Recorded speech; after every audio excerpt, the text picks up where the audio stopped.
My best friend's wedding, a girl lunged forward and caught the bouquet, only for it to slip from her hands and land squarely in my arms. My best friend, Lauren Walker, beamed at me. "Madison, looks like you're the next bride." The guests exchanged knowing glances and turned toward my boyfriend of 8 years, Mason Ryder, the CEO of the Ryder Group. But he calmly plucked the bouquet from my hands and casually passed it to the girl standing beside me, his secretary, Natalie Carter. She caught it first. He ruffled my hair, his voice gentle. "Be good. Give it back to Natalie for now. We'll wait for the next time." The spotlight and the guests' attention shifted with the bouquet, settling on Natalie. I looked at her startled yet shy expression, then rested a hand on my stomach and forced a bitter smile. Mason didn't know there wouldn't be a next time. Our 8-year promise had already come to an end, and we still hadn't taken the step into marriage. And I had already promised my parents, who were royalty, that next week I would leave and return to Montelvia to inherit the family legacy. The moment Natalie Carter ended up with the bouquet, my best friend Lauren Walker's smile vanished. She was even angrier than I was. Leaning close to my ear, she whispered through gritted teeth, "That Natalie did it on purpose. Before the wedding, I specifically told everyone the bouquet was meant for you." I gently interrupted her. "Lauren, today is your big day. Little things like this don't matter. But you've waited 8 years just to marry Mason," she said anxiously, "and now you're carrying his child. If you still don't have the wedding soon, it's okay." I turned my head calmly and looked toward Mason Ryder. Natalie, holding the bouquet, was sitting right beside him. The distance between them was far closer than what a secretary should reasonably keep.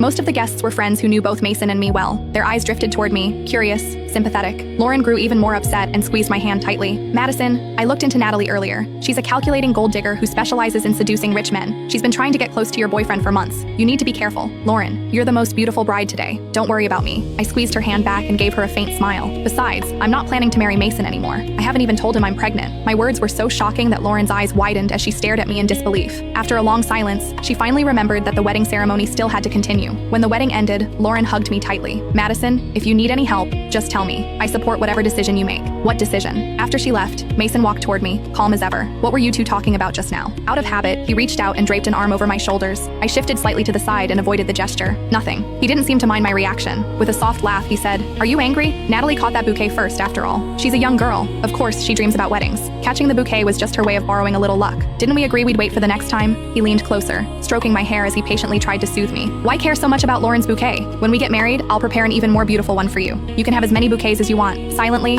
I curled my fingers into my palm and looked straight into his eyes. "Can we get married this month then?" Lauren and I made a promise when we were kids. Whoever married first, the other would marry right after. We would be each other's bridesmaids and witness each other's happiness. The air seemed to freeze. Mason's hand, which had been brushing my hair, paused midair. A few seconds later, he chuckled lightly. "You're still taking childhood jokes seriously? I'm the CEO of the Ryder Group. A wedding can't be thrown together so hastily. Don't rush. I promise you, it will be the most perfect wedding." Bitterness surged quietly in my chest. Every time a conflict arose, he would make promises about next time, about that future wedding. 8 years had passed, and I was still waiting for the day that promise would come true. But now I had decided to go home. I wouldn't wait any longer.